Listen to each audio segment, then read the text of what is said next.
Sous l'emblématique Tamise, voici la plus récente mégastructure de la capitale britannique. Baptisé le Thames Tideway Tunnel, ce tunnel vise à renforcer et moderniser le réseau d'égouts londonien.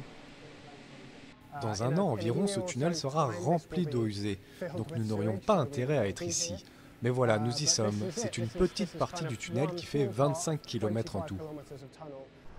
Un tunnel qui s'étend de l'ouest de Londres vers les stations d'épuration où la Tamise rejoint la mer du Nord. Il a été conçu pour faire face à un problème grandissant.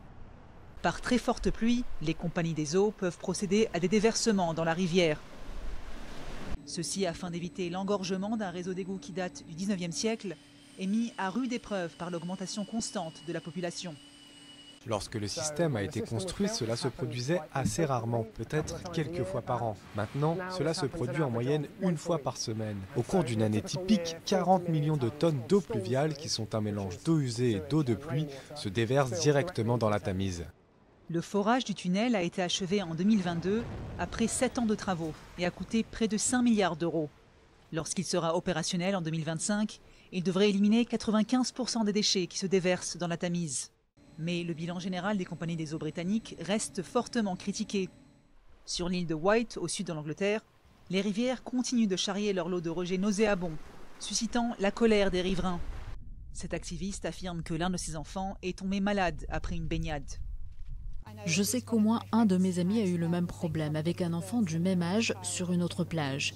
Et quelques nageurs que je connais ont également eu des problèmes avec leurs yeux et des infections urinaires. Donc oui, les gens tombent malades. Selon l'Agence pour l'environnement, un organisme public, il y a eu 825 déversements d'eau usée par jour dans les voies navigables du pays en 2022. Les groupes de défense de l'environnement se félicitent d'une prise de conscience accrue, mais fustigent un manque d'amélioration en dehors de la capitale. Certaines compagnies des eaux reçoivent beaucoup d'argent et nous avons un organisme de réglementation gouvernementale dont on n'entend jamais parler. Certaines compagnies des eaux prennent leurs responsabilités de manière assez innovante, mais ce niveau d'investissement n'existe pas vraiment en dehors de Londres.